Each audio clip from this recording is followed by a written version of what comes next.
오늘 함께 나눌 하나님의 말씀은 신약성경 누가복음 17장 11절부터 14절까지 말씀입니다. 누가복음 17장 11절부터 14절까지 말씀입니다. 모니터가 모니터 조금 주셔서 신약성경 124페이지에 누가복음 17장 11절에서 14절까지 말씀 같이 읽도록 하겠습니다. 같이 읽죠? 시작.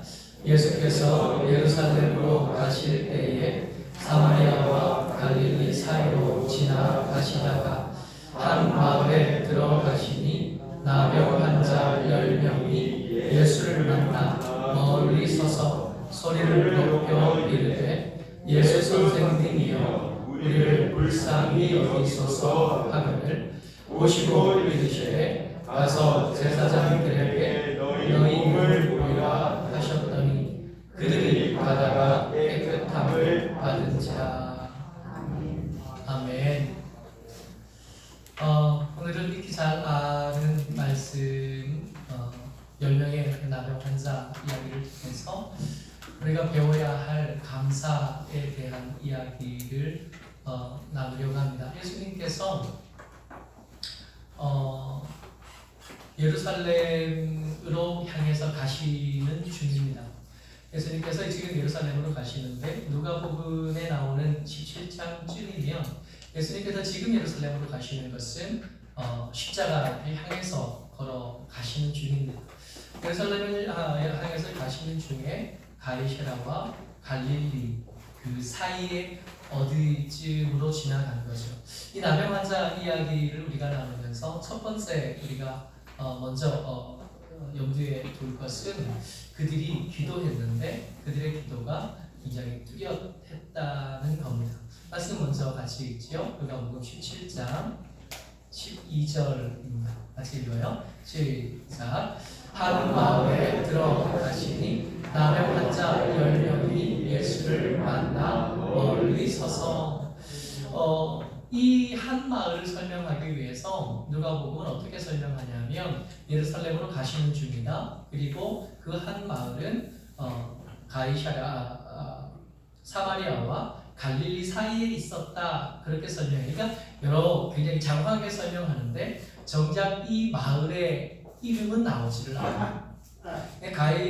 사마리아와 갈릴리가 바로 옆 동네가 아니거든요. 이게 경상북도에 있고 경상남도에 있고 할 만큼 꽤 멀리 떨어져 있는 동네입니다. 그 사이 어디쯤으로 지나가는 때 만났던 한 마을입니다. 어쩌면 이 마을은 이름이 만약에 중요했다면 이 지역이 교통의 요지이거나 또 혹은 상업의 중요한 장소였거나 행정적으로 중요한 도시였다면 그 이름을 그냥 썼으면 훨씬 더 짧고 명확하게 썼을 텐데 이 마을의 이름은 그렇게 기록할 만큼 중요하지 않았던 것 같습니다. 예루살렘으로 가시는 길에 사마리아와 갈릴리 사이에 어떤 마을로 가시는데 그 마을에 이렇게 들어가시는데 가까이 오지도 못하고 멀리 서서 나병 환자 10명이 예수님을 만난 거예요. 한 마을에 이름이 등장하지 않은 10명의 사람들이 예수님을 만났습니다. 나병 환자니까 예수님의 일행에 가까이 올 수 없어요. 지금 우리가 이 마음을 너무 잘 아는데 지금 다들 마스크 쓰고 계시죠? 마스크 할 수만 있으면 여러분 지금도 마스크 쓰고 계셔요. 그게 더 안전합니다. 가까이 가니까 부담스럽잖아요. 그죠? 이제 좀 잠잠해지는 것 같더니 또 용인에서 또 확진자가 생기고 이 확진자가 하루에 클럽을 몇 군데나 다니는 바람에 접촉했던 사람이 수천 명이 되는 거예요. 지난 31번 환자가 신천지 교회에서 같이 예배드릴 때 같이 예배드렸던 사람이 1,000몇백 명이었다 그랬는데 그때보다 이 사람이 만난 사람들이 훨씬 더 많습니다. 그러니까 지금 다시 위험해질 수 있는 상황. 그 사람 우리는 원망스러운 거예요. 이제 좀 잠잠해질 것 같은데 다시 이런 일이 벌어지니까. 나병 환자는 그저 단순히 병든 사람이라고 이 성경을 읽으면 본문을 제대로 이해할 수 없습니다. 나병 환자는 그저 아픈 사람이 아니라 하나님의 저주를 받아서 다른 어쩌다가 전염병에 걸리고 어쩌다가 아픈 사람이 아니라 하나님께서 그를 지목하셨고 그를 지목하신 뒤에 그를 저주한 사람. 이 당시에 나병 환자는 그런 사람이었던 겁니다. 그 전에 가진 직업이 뭐였든 그 전에 가지고 하던 일들이 뭐였든 그 전에 가진 재산이 얼마였든 상관없어요. 나병이 걸리고 나면 이 사람들은 사회에서 추방될 수밖에 없고 사회에서 추방되고 고립될 수밖에 없습니다. 10명이 모였는데 아마 이 10명은 그 전에 함께 있을 수 없는 사람들이었을지도 몰라요. 어떤 사람은 높았을 거고 어떤 사람은 낮았을 거고 어떤 사람은 부유했을 거고 어떤 사람은 가난했을 텐데 그 모든 것들이 이제는 없는 이야기가 되어버렸어요. 왜요? 나병에 걸렸거든요. 다른 어떤 것도 이제 그 나병이라는 그 강력한 전염병 하나님의 저주 앞에 어떤 것도 내놓을 만한 게 되지 못하는 것. 그 사람들이 모였습니다. 이름 없는 마을에 이름이 등장하지 않은 10명이 나병 환자인 이 사람들이 예수님을 멀리 만났습니다. 이 사람들이 기도했는데 이 사람이 기도했구나 이렇게 가볍게 볼 수 없는 것은 하나님에게서 저주를 받았어요. 예수님 누구셔요? 하나님이시죠. 만약에 내가 이 형편이었다면 제가 이 형편이었다면 예수님 만나면 예수님 왜 접니까? 제가 그동안 살아오면서 예배했던 것, 성경 읽었던 것, 묵상했던 것 여러 가지 삶들을 하나님 기억하지 못하십니까? 아니 나보다 더 악하게 살았던 수많은 사람들이 멀쩡히 저기 세상 속에 섞여 사는데 왜 나는 여기에 이름도 없는 마을에 내 이름 하나 드러낼 수 없는 곳에서 주님 앞에 가까이 나아가지도 못하고 멀리 서서 이렇게 이렇게 있어야 됩니까? 할만하지 않아요? 원망하고 불평하기가 훨씬 쉬운 이 사람들 한 마을에 사는 이 이름 등장하지 않는 10명이 예수님을 만나서 기도하기 시작해요. 17장 13절입니다. 같이 읽어요. 시작. 소리 높여 이르되 예수 선생님이여 우리를 불쌍히 여기소서 하거늘. 여러분 수많은 기도 제목들이 떠오르지 않아요? 이 형편쯤 됐으면 하나님 나는 이렇게 저주를 받아 집에서 쫓겨나 나와 있긴 하지만 우리 아들이 결혼할 때가 다 됐습니다. 하나님 나는 지금 여기 나와 있지만 내가 가지고 있던 기업들이 있는데 하나님 그 기업 수많은 기도 제목들이 떠오르는 거예요. 근데 이 나병 환자들에게 그 다른 잡다한 기도 제목들이 이제 없는 것과 마찬가지. 다 생각나지 않아요. 뭐만 생각나요? 하나님의 긍휼이. 왜요? 이 병은 하나님의 저주로부터 얻은 거예요. 하나님의 용서를 얻지 못하면 회복은 불가능한 병입니다. 음식을 잘 먹는다고 낫는 게 아니라 약을 잘 쓴다고 낫는 병이 아닌 거예요. 이 병은 하나님의 용서하심이 없으면 결코 나을 수 없는 병인 것을 이 나병 환자들이 아는 겁니다. 명확하게 기도해요. 우리가 우리의 기도를 좀 살펴볼 필요가 있어요. 이 나병 환자들의 기도 그리고 우리가 기억하는 것처럼 그 소경이었던 그 사람이 내가 네게 무엇 해주기를 원하느냐 그랬더니 이 소경이 눈 뜨기를 원합니다. 내가 먹고 살 걱정을 안 했으면 좋겠습니다가 아니라 눈 뜨기를 원합니다 라고 말했던 것처럼 뚜렷하고 분명한 기도 제목이에요. 우리의 기도가 자꾸 중언부언되는 것은 심지어 내가 기도하면서 내가 뭘 기도하고 있는지 나도 잘 몰라요. 나도 잘 모르니까 하나님도 알아들으실 때 그래서 뭐 해달라는 거야? 다시 물어봐도 그러니까요 하고 오만 수많은 이야기를 하지만 정작 다른 복잡한 이야기들 마음 때문에 두 가지, 세 가지들을 구하는 것 중에 마음이 한결같이 않아지는 것 아닐까요? 이 나병 환자들이 기도합니다. 기도의 제목은 분명하고 뚜렷해요. 산만하지 않고 중언부언하지 않습니다. 내가 하나님의 불쌍히 여김을 얻고 싶습니다. 이 나병 환자의 이야기를 들으면서 첫 번째 우리가 주목했던 것은 그들의 뚜렷한 기도 제목입니다. 원망할 수 있었는데 원망으로 떨어지지 않고 기도하기를 선택했고 그 기도 제목은 굉장히 분명하고 뚜렷했던 거예요. 두 번째 우리가 봐야 될 것은 그들이 믿음으로 첫걸음을 떼어냈다는 거예요. 예수님께서 그들의 기도를 들으셨습니다. 그리고 그들에게 말씀하셔요. 14절 같이 읽습니다. 시작.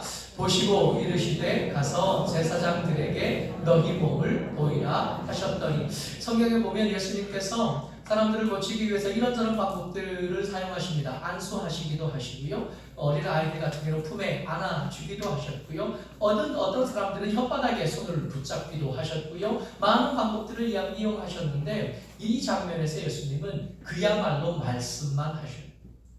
아무 일도 일어나지 않았습니다. 아무 일도 일어나지 않았어요. 어떤 징조가 있지도 않았어요. 바람이 불지도 않았어요. 그냥 그들이 멀리 서서, 가까이 오지 못하니까 멀리 서서 우리가 하나님의 긍휼을 얻기를 원합니다. 그랬더니 예수님 멀리서 대답해 주신 겁니다. 가서 제사장들에게 너희 몸을 보여라.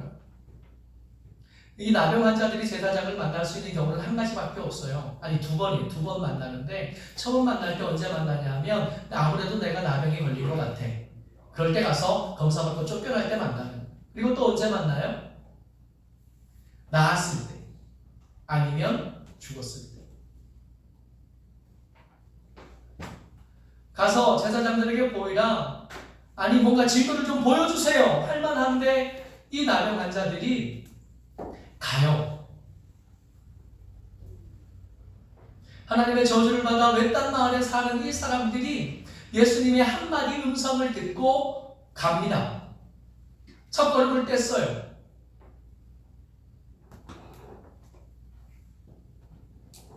왜 우리는 응답받지 못할까요? 왜 수많은 응답들이 성경에 기록되어져 있고 많은 사람들이 내가 하나님의 은혜 가운데 응답받았던 간증을 하는데 우리는 여전히 왜 아유 나도 저런 간증 하나 있었으면 그렇게 말만 하는 걸까요? 대단히 어려운 철학적인 의미나 대단히 어려운 어떤 것들이 있는 게 아니라 어쩌면 그 첫걸음이 없는 거 아닐까요? 제게 증거를 보여주시기 원합니다. 예수님이 하나님이시면 밝히 좀 말해 주십시오. 우리가 예수님이 하나님이신 것을 알 수 있는 어떤 증거가 있겠습니까? 내가 하나님의 응답을 얻었다고 확신할 만한 어떤 증거가 있겠습니까? 이 솜이 젖어 있게 해주십시오. 아니면 이 솜만 말라 있게 해주십시오. 아니면 하늘에서 불이 떨어지게 해주십시오. 이 반석이 갈라지게 해주십시오. 그런 여러 가지 증거들을 구하냐고 기도하는 자리를 떠나지 못하고 순종해야 될 자리로 나아가지 못하고 이래야 될 자리로 나아가지 못하고 계속 주저앉아 있기만 하는 것 아닐까요? 하나님의 응답은 이미 있는데 그 응답이 일어날 현장에 우리는 없는 거예요. 이 나병 환자 10명들의 이 이야기 속에 다시 우리가 주목해야 될 것은 하나님의 기적이 그 믿음의 첫걸음을 뗀 그들에게 기적이 일어나는데 여러분 이 말씀을 조금 이렇게 자세히 살펴보면 이 기적에 대한 이야기가 제일 짧게 나와요. 그러니까 이 기적 이야기가 이 기적을 도드라져 보이기 위해서 성경은 어떤 설명도 더 하기를 거절합니다. 14절을 같이 한번 다시 읽겠습니다. 같이 읽어요. 시작. 보시고 이르시되 가서 제사장들에게 너희 몸을 보이라 하셨더니 그들이 가다가 깨끗함을 받은지라. 여러분 말씀만 이렇게 살펴보면 어쩌면 언제 내가 깨끗해졌는지 언제 내 병증이 없어졌는지 그 기적의 주인공인 나병 환자들도 몰랐을 것 같아요. 틀림없이 예수님의 말씀을 듣고 제사장 만나러 첫걸음을 뗄 때는 여전히 병자였거든요. 여전히 몸은 부정했고 여전히 전주가 그들 몸에 가득 있었을 상태에서 출발을 한 겁니다. 갑자기 빛이 번쩍 났으면 아! 내가 지금 깨끗하게 되고 바람이 확 분 다음에 어떤 느낌이 들었으면 아! 내가 깨끗하게 되고 영화를 볼 때처럼 이게 극적인 장면이 나올 때 음악이 잔잔히 깔리다가 점점점 높아지는 것을 따라 감정이 이렇게 고조되면서 우리가 클라이막스를 맞이할 준비를 하잖아요. 이 말씀에 그게 없어요. 이 말씀에 우리는 그들이 가다가 깨끗함을 받은 이 순간이 우리에게는 정말 최고의 순간처럼 보이지만 성경은 이 이야기를 의도적으로 소박하게 말하고 싶어 하시는 겁니다. 여러분, 우리가 눈이 언제 흔들립니까? 우리의 마음이 언제 흔들려요? 신천지에 저렇게 많은 사람들이 모여있는 것을 볼 때 좀 신기하다 생각하지 않아요? 그렇게 오래되지도 않은 저들이 38만 명이나 모여서 저렇게 모인 걸 보면 나름 이상하다, 신기하다, 어째 저럴까? 도무지 이해가 되지 않아요. 언제 우리가 말씀에서 떠나게 될까? 기적이 우리가 참 좋은, 참 훌륭한, 중요한 것이긴 하지만 이 기적이 때때로 우리의 마음을 흔드는 도구로 사용될 때가 얼마나 많은지 몰라요. 우리가 이해할 수 없는 어떤 특별한 초자연적인 현상이 우리의 마음을 흔들고 우리의 마음을 움직여서 우리의 믿음, 말씀에 든든히 세워진 우리 믿음이 뿌리채 뽑혀서 엉뚱한 데로 옮겨 심겨지는 경우가 얼마나 많은지 모릅니다. 특히 우리나라의 도시입니다. 우리가 예수 믿기 참 좋은 성품을 가졌다 그러고 처음 전도할 때 이 선교사님들이 참 칭찬했던 민족인데 그 말씀에 정착하지 못하고 계속 흔들리게. 이 말씀을 보면서 이 10명의 나병 환자들이 말씀만 듣고 한 걸음을 뗀 것이 점점 더 크게 보여요.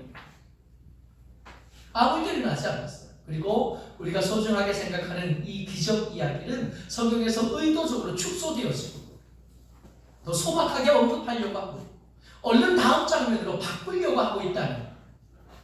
지금 여러분들과 제게 필요한 것은 언뜻 생각하면 이 코로나19 사태에 있을 때 예수 믿는 사람은 한 명도 병에 걸리지 않아요.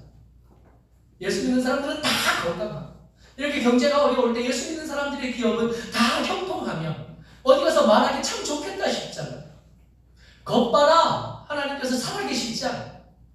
겉 봐라, 하나님께서 우리 가운데 함께 계시고 당신의 백성들을 지키고 계시지 않냐. 이렇게 말하면 참 좋을 것 같은데 하나님 그렇게 하시지 않아요.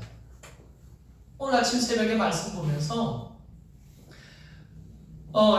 시편을 보는 중에 시편 시인이 뭐라고 기도를 시작하냐면 하나님 어째서 멀리 계십니까? 하나님 어째서 우리에게서 얼굴을 숨기십니까? 그렇게 기도하는 시인의 노래를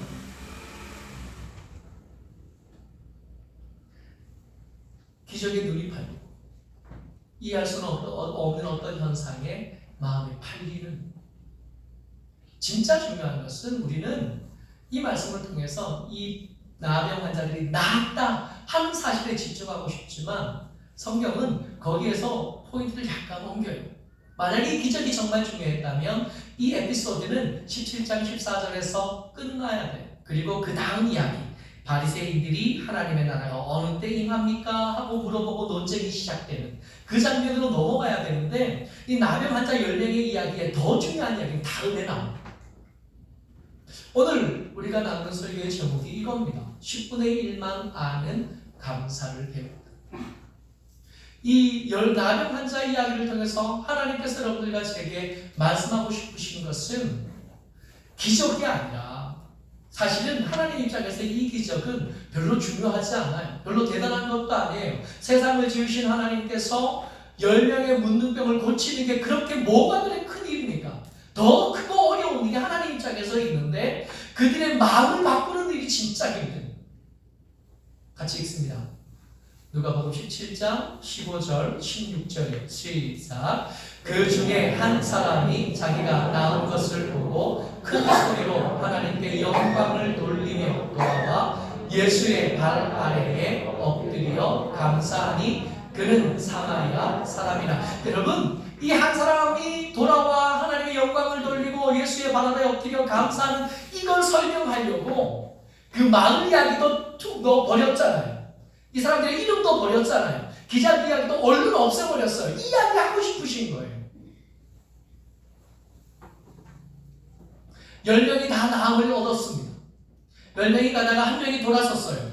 한 명이 돌아서서 돌아오는 겁니다. 돌아오는데 그의 발걸음이 얼마나 가벼운지, 그의 목소리가 얼마나 높이 올라 있는지 큰 소리로 하나님께 영광을 돌리며 돌아와서 돌아와서 예수의 발 아래 엎드립니다. 근데 달라집니다. 처음에 예수님을 만날 때는 멀리 서서 우리를 불쌍히 여겨주시옵소서 했던 이 사람이 이제 가까이 갈 수 있게 됐어요. 이게 기적이거든요.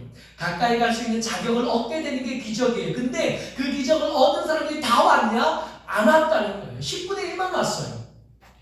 그러니까 상위 10%만, 기도하는 사람들의 상위 10%만, 믿음으로 순종했던 사람들의 상위 10%만, 하나님께서 응답하셔서 기적을 경험한 사람들의 상위 10%만 돌아온 것, 이게 더 중요하다고 생각해요. 제사장을 만나서 얼른 가족들에게 돌아가는 것도 중요하지만 가치 없고 나는 힘 있고 지혜 있는 사람들에 비해서 별로 중요하지 않은 나, 심지어 이 사람은 사마리아 사람, 나병이라는 공통분모가 없어진 10명 안에 만약에 서열을 이렇게 매겨서 세운다면 제일 끝에 서 있을 법한 사람, 이 별것 아닌 사람이 이제는 그가 얻은 자격, 예수님께 가까이 나올 수 있는 그 자격을 찬양하는 일과 감사하는 일에 쓰기 시작합니다. 성경은 이게 중요하다고 봅니다. 하나님에게 기적이 어려울까요?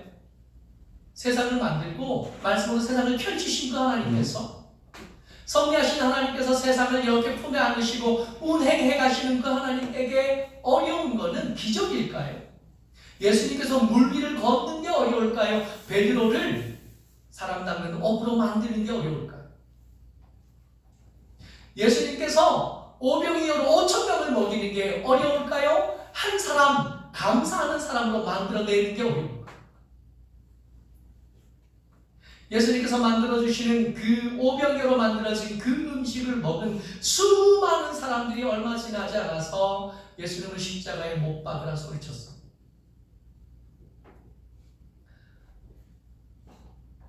우리는 지금 10명의 나병 환자 이야기를 들어요. 한 사람이 돌아오는데 이 돌아와서 하나님께 영광을 돌리고 예수님께 감사합니다 말하니까 예수님께서 그에게 대답하십니다. 17절과 18절이 같이 읽습니다. 시작. 10사람이 다 깨끗함을 받지 아니하였느냐? 그 아픔은 어디 있느냐? 이 이방인 외에는 하나님께 영광을 돌리러 돌아온 자가 없느냐? 여러분, 이것을 통해서 우리가 두 가지 정도 생각해 볼 수 있겠는데, 첫 번째는 이 기적이 우연히 일어난 게 아니라는 거예요. 소박하게 설명되어 있고 짧게 언급되어 있긴 하지만 이 기적은 틀림없이 예수님의 권능으로부터 시작된 겁니다. 예수님께서 이 기적이 일어난 것을 알고 계시잖아요. 그 10명, 한 명을 기억하셨고 지목하셨고 그들에게 주어진 저주를 풀어주시고 그들의 부정해진 몸을 깨끗하게 하신 겁니다. 하나님께서 알고 계십니다. 여러분, 우리의 일상 모두가 하나님께서 숨겨졌을까요? 진짜 그래요? 지금 우리가 좀 힘들고 지금 우리가 좀 어렵고 지금 우리가 좀 억울하고 지금 우리가 좀 낮아졌다고 해서 하나님에게서 숨겨지고 하나님이 우리를 모르시고 우리의 형편과 사정에 관심이 없으시고 진짜 그래요? 한 마을에 의도적으로 찾아가셔서 비록 멀리 설 수밖에 없지만 그들이 기도할 수 있는 기회를 주시고 그들에게 당신을 드러내셔서 그들이 나를 불쌍히 여겨주십시오 말할 수 있는 기회를 주신 예수님께서 그들이 기도할 때 가서 보이라 말씀하신 다음에 가는 중에 이 사람들은 미처 인지하지 못했을 수 있지만 틀림없이 그들을 하나하나 고쳐주셨다. 이 기적이 우연이 아닙니다. 그리고 또 하나 우리가 주목해야 될 것은 이들이 돌아와 고맙다고 말해 주기를 기다리고 계셨다. 기적은 별거 아니거든. 우리에게 기적은 너무 중요하고 너무 크고 너무 대단하지만 예수님의 입장, 하나님의 입장에서 기적은 어쩌면 우리가 숨 쉬는 것보다 더 가벼운 것일지도 모르겠습니다. 감사하러 돌아오기를 기다리셨는데 한 명밖에 안 왔어요. 심지어 그 사람은 하나님에게서 그 대대로 버림받고 하나님에게서 대대로 소외되어 있다고 여겨지던 사마리아 사람. 그러니까 원망하기를 선택한다면 그 이유가 10명 중에 제일 많은 사람, 그 사람이 이 사마리아 사람이었다는 겁니다. 하나님에게서 외면당하고 그게 그 외면이 대대로 이어져 왔던 사람이 이 사마리아 사람. 이 사마리아 사람이 예수님께 돌아왔습니다. 고맙습니다. 이 사람이 하나님께 헌금할 수 있었을까요? 이 사람이 하나님께 더 아름다운 소리로 찬양할 수 있었을까요? 아니요. 음정도 안 맞고 박자도 안 맞았을지도. 정말로 마음밖에 드릴 수 있는 게 없었던 사람. 근데 그 마음을 예수님께서 기뻐하셨고 받으셨던 겁니다. 이야기를 한번 정리해 보죠. 10명의 나병 환자 이야기를 하고 있습니다. 이 사람들은 여러 가지 상황 중에 사실은 원망할 수 있고 불평할 수 있고 한중에 원망하기를 선택하지 않고 기도하기를 선택한 사람, 그리고 그 기도가 중구난방되지 않고 뚜렷하고 분명한 기도 제목을 가지고 하나님 앞에 나아왔습니다. 이게 첫 번째 단계고요. 두 번째 단계가 예수님께서 말씀하실 때 그 말씀에 대해서 다른 증거를 요청하지 않았어요. 말씀을 들었으니까 가보자 가는 중이에요.